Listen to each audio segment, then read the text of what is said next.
Good morning students. अभी तक हमने पढ़ा आपकी बुक का साहित्य जो पार्ट था। आज से हम पढ़ने जा रहे हैं व्याकरण। व्याकरण का पहला पार्ट है भाषा, लिपि और व्याकरण। बात करते हैं, हम शुरुआत भाषा से करते हैं।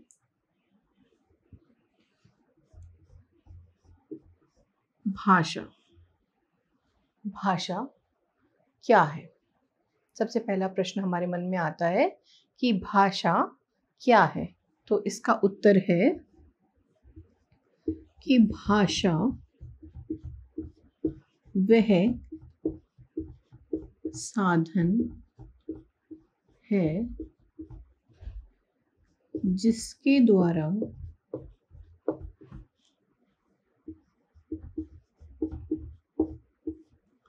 बोलकर या लिखकर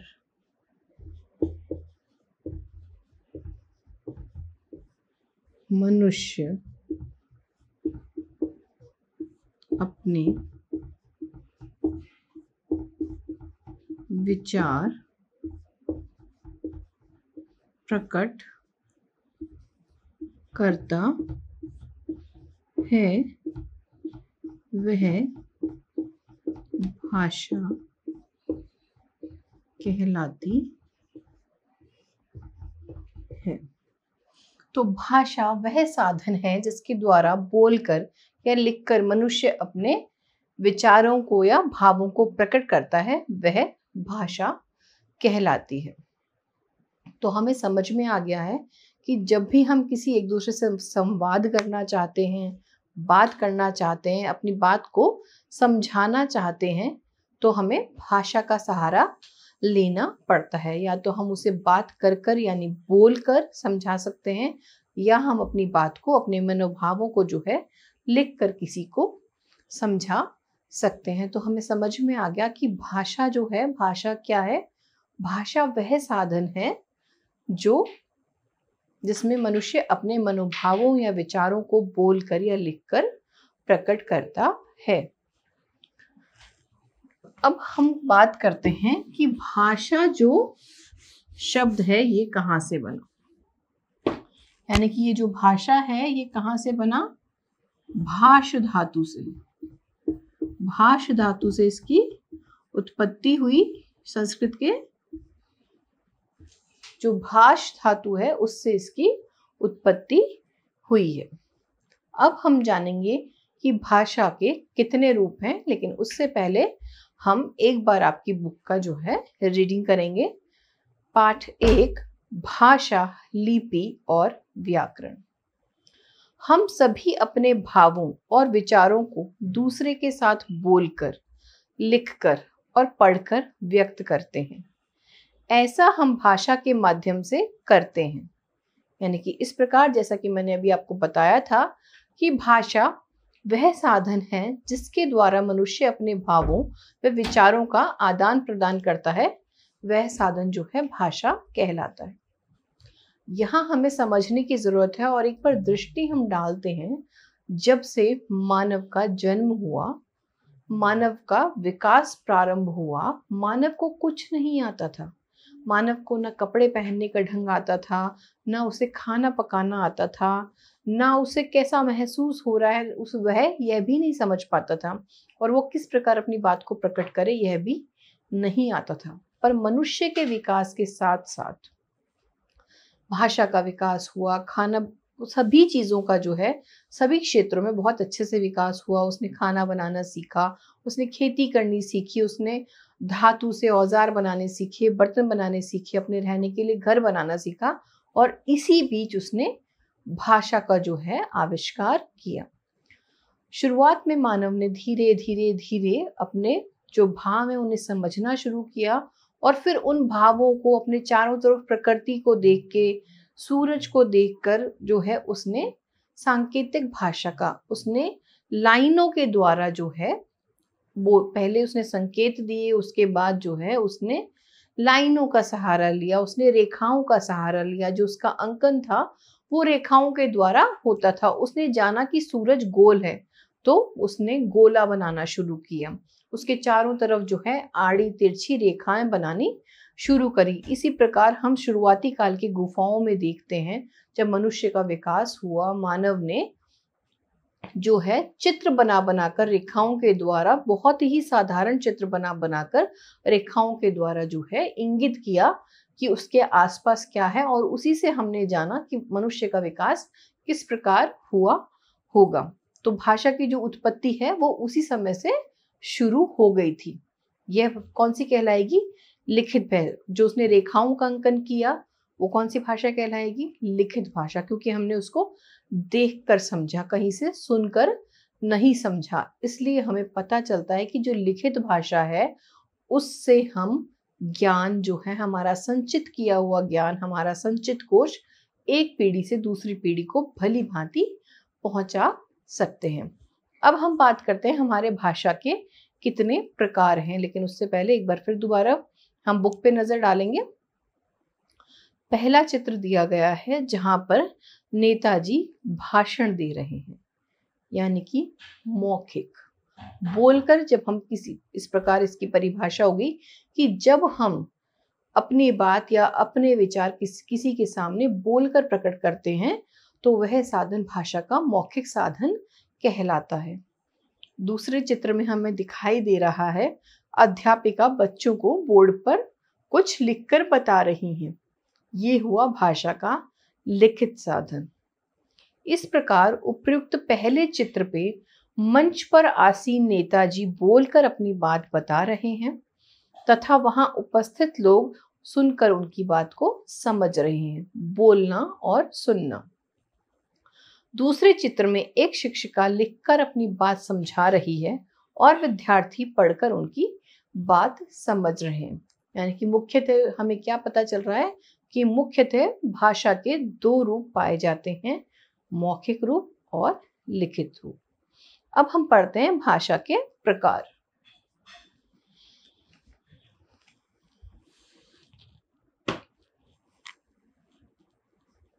भाषा के प्रकार। तो भाषा के कितने प्रकार हैं? पहला है सांकेतिक भाषा,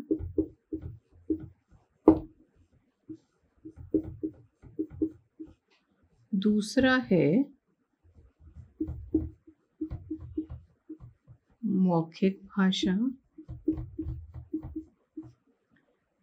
और तीसरा हुआ लिखित भाषा।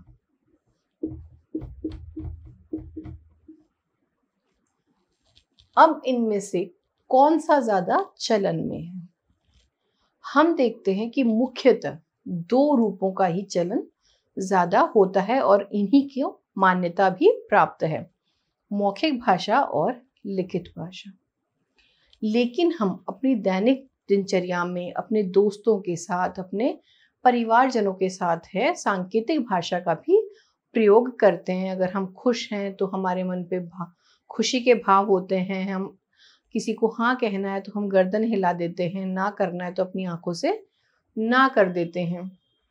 ऐसे अनेकों प्रकार के संकेत होते हैं जिससे हम अपने मनोभावों को प्रकट कर देते हैं और आपको समझ में आ जाता है कि सामने वाला व्यक्ति क्या कहना चाह रहा है। इसे सांकेतिक भाषा कहा जाता है। इसका अन्य उदाहरण जो है हम इस प्रकार भी समझ सकते हैं कि जब आप एक ट्रैफिक पुलिस वाले को देखते हैं चौराहे पर, तो वो क्या करता है, वो अपने संकेतों के आधार पर ही जो है ट्रैफिक का नियंत्रण करता है, उसको कंट्रोल करता है। इसी प्रकार आप रेलवे स्टेशन पे देख सकते हैं कि एक रेलवे गार्ड जो है वो ट्रेन के संचालन के समय जब उसको हरी झंडी देनी होती है तो एक विशेष प्रकार से जो है अपनी झंडी को ऊंची करता है, अपनी झंडी को नीची करता है रुकवाने के लिए, रोकने के लिए और उसको अनुमति देने के लिए, उसको जाने के लिए जो है झंडी को हवा में लहराता है। तो इस प्रकार के जो सभी साधन हैं ये सब सांकेतिक भाषा के अंतर्गत आते हैं, पर फिर भी जो है इसे हम कोई भी मान्यता प्राप्त नहीं है।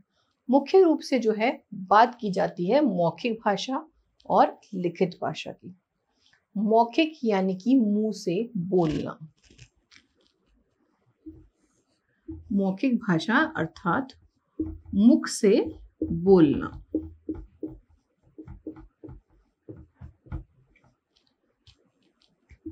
मुख में जब हम इक प्रत्यय लगाते हैं तो बनता है मौखिक।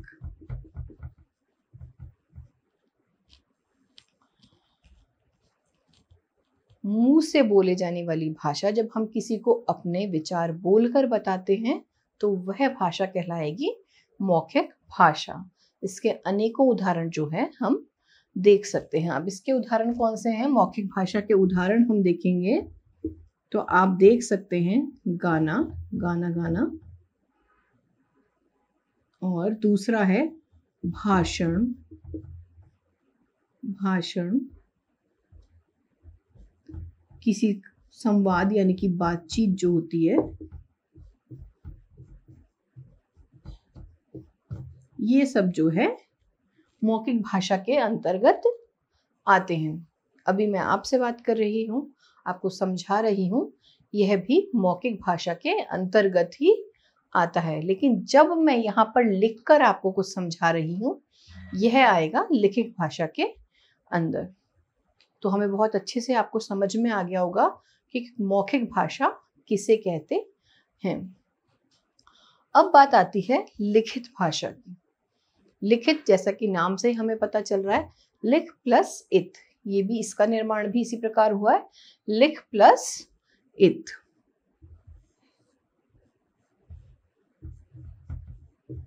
लिख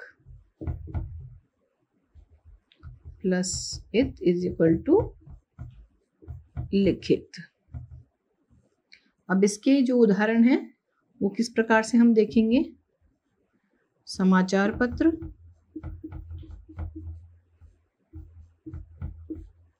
और सूचना पत्र, या फिर कोई किताब जो है, इन सब के उदाहरण हैं। तो एक बार फिर से हम जो देखते हैं कि कितने प्रकार की भाषाएं हमने जानी, सांकेतिक भाषा, मौखिक भाषा और लिखित भाषा। सांकेतिक भाषा का प्रयोग हम अपने दैनिक जीवन में करते हैं और ज़्यादातर अपने दोस्तों या परिवार वालों के साथ इसका प्रयोग हम करते हैं, पर इसको कोई मान्यता प्राप्त नहीं है। मुख्य रूप से व्याकरण में दो ही भाषाओं का महत्व है, उन्हीं को मान्यता प्राप्त है, मौखिक भाषा और लिखित भाषा। मौखिक भाषा का जो निर्माण है अर्थात मुख से बोलना, इसका निर्माण मुख में एक प्रत्यय लगाकर बना है अर्थात मौखिक। और मौखिक भाषा के जो उदाहरण हैं वो गाना है, भाषण है, संवाद है यानी किसी के बीच की बातचीत है। यानी कि इस प्रकार इसकी परिभाषा को हम इस प्रकार समझेंगे, अपने विचारों को जब मनुष्य बोलकर बताता है, विचारों को या मनोभावों को बोलकर प्रकट करता है, तब वह भाषा मौखिक भाषा कहलाती है। इसी प्रकार लिखित भाषा जो है वो लिख प्लस इत प्रत्यय से बनी है यानी कि लिखित, और इसके उदाहरण है समाचार पत्र, किताब या कोई भी सूचना पत्र। अगर मैं बोलकर आपको पढ़ा रही हूँ अभी तो यह है मौखिक भाषा का उदाहरण, और जब मैं बोर्ड पर लिखकर आपको समझा रही हूँ तो यह है लिखित भाषा का उदाहरण।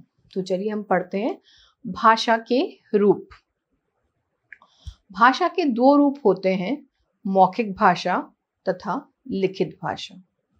मौखिक भाषा, जब हम बोलकर अपनी बात समझाते हैं तथा दूसरों की बात समझते हैं तो इस भाषा के रूप को मौखिक भाषा कहा जाता है।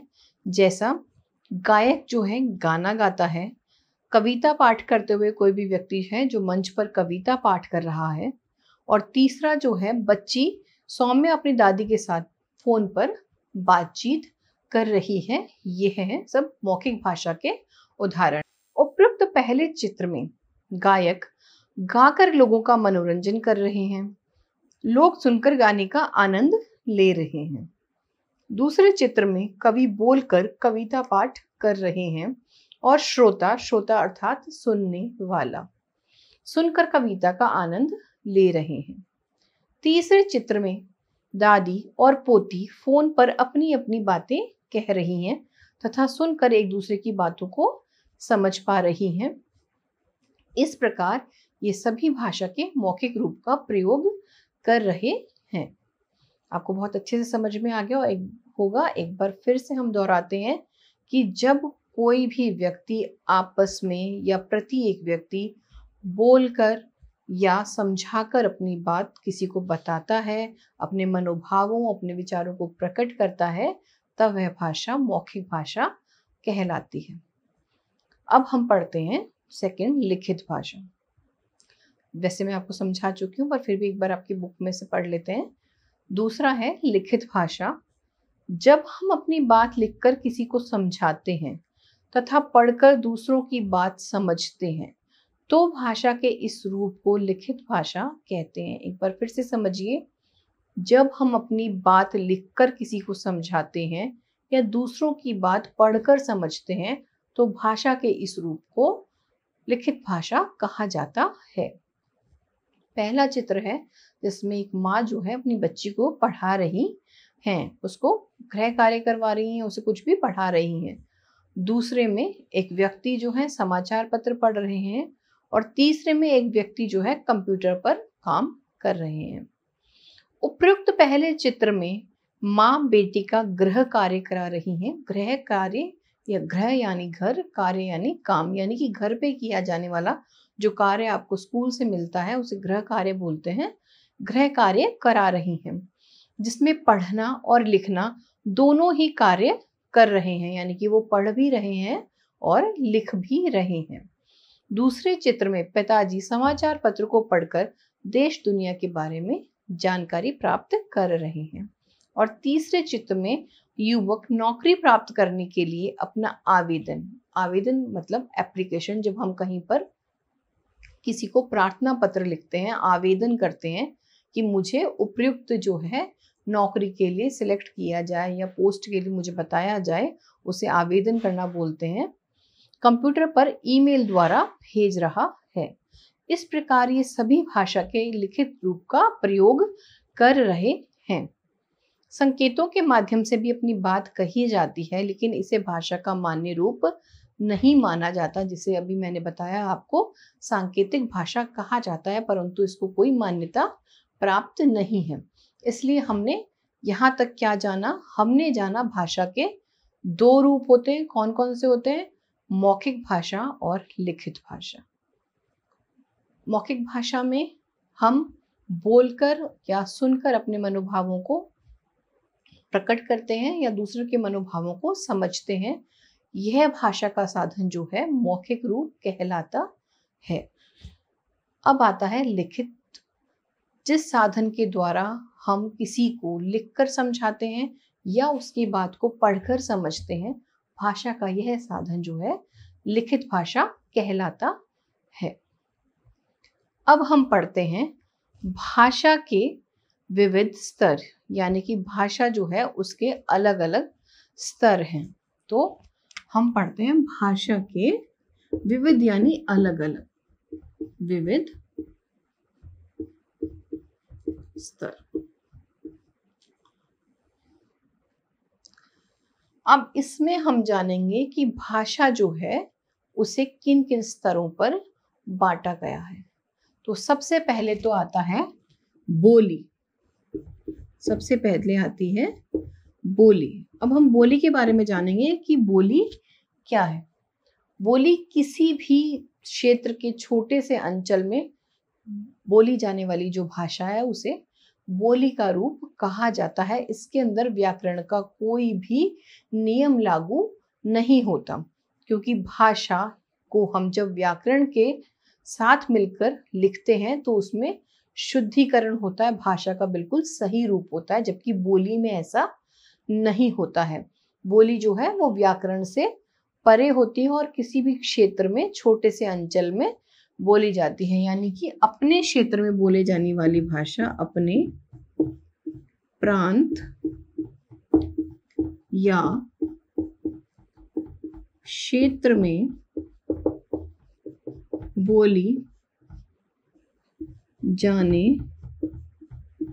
वाली भाषा बोली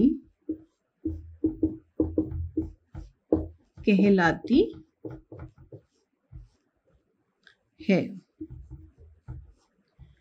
हम किसी भी प्रांत से होते हैं या किसी भी क्षेत्र से होते हैं, अलग अलग प्रांतों से हम होता है, कोई गुजराती होता है, कोई राजस्थानी होता है, कोई हरियाणवी होता है, कोई पंजाबी होता है, कोई महाराष्ट्र से होता है। तो हर किसी के प्रांत की एक विशेष बोली होती है, वहाँ का एक विशेष भाषा होती है, उसे बोली का नाम दिया गया है। तो बोली जो है किसी भी क्षेत्र प्रदेश में जो है विशेष रूप से बोली जाती है, किसी भी छोटे अंचल में बोली जाती है, इसे राष्ट्र स्तर पर जो है नहीं बोला जाता। हाँ, लेकिन यह बात समझने की जरूरत है कि बोली जो है, जब बोली में साहित्य की रचना होने लग जाए, तो अब बात आती है कि साहित्य क्या होता है। तो यहां आप समझिए कि साहित्य क्या होता है।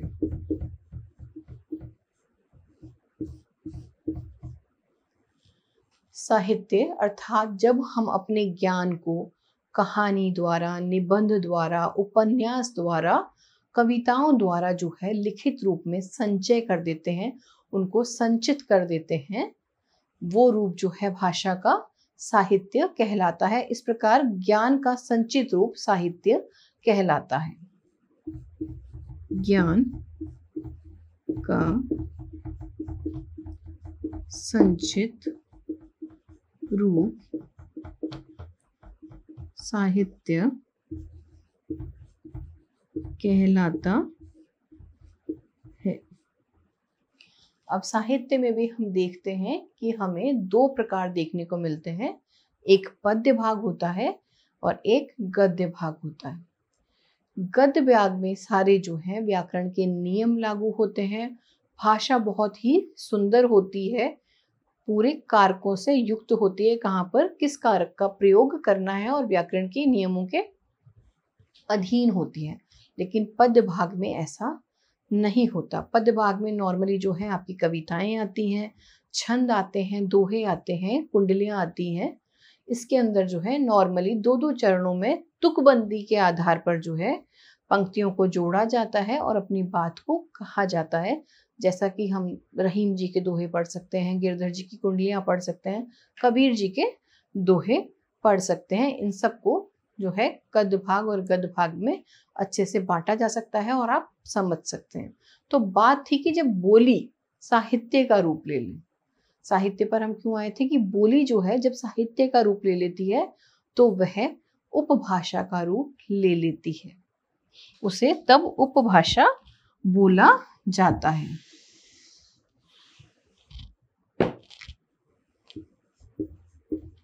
तब वह वहां की उपभाषा बन जाती है, राष्ट्रभाषा वो तब भी नहीं बनती है।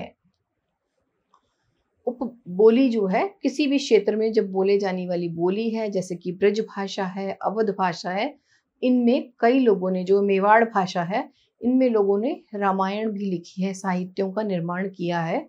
अलग अलग जो है कविताएं आपको देखने को मिलेगी, प्रसिद्ध कवि इन क्षेत्रों से हुए हैं। यह इसमें साहित्य का निर्माण जब होता है तो यह भाषा उपभाषा बन जाती है।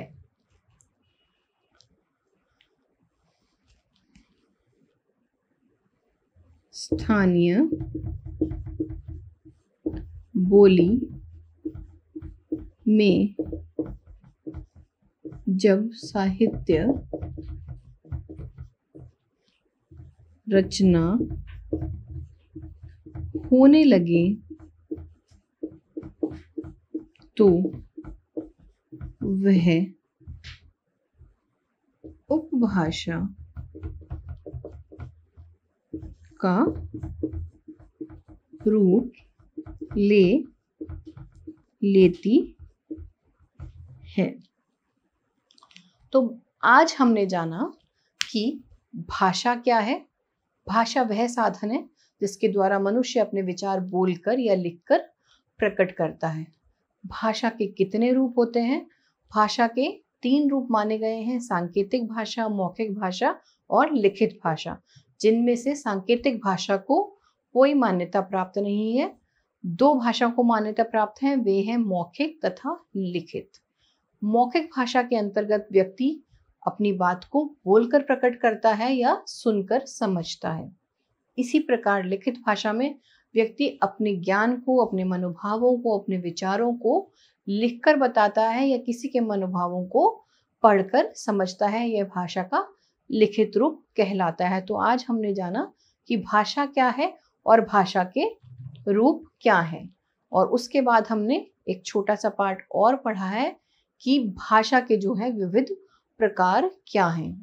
भाषा के विविध प्रकार हैं बोली, अब आगे जो है हम कल और पढ़ेंगे, बोली, राष्ट्रभाषा, राजभाषा, मानक भाषा। आज हमने बोली के बारे में पढ़ा कि बोली किसे कहा जाता है। किसी भी क्षेत्र या प्रांत के लोगों द्वारा बोले जाने वाली भाषा को जो है बोली कहा जाता है। तो इसी के साथ जो है आज हमारा ये पाठ खत्म होता है। कल और हम भाषा के विविध स्तरों को पढ़ेंगे।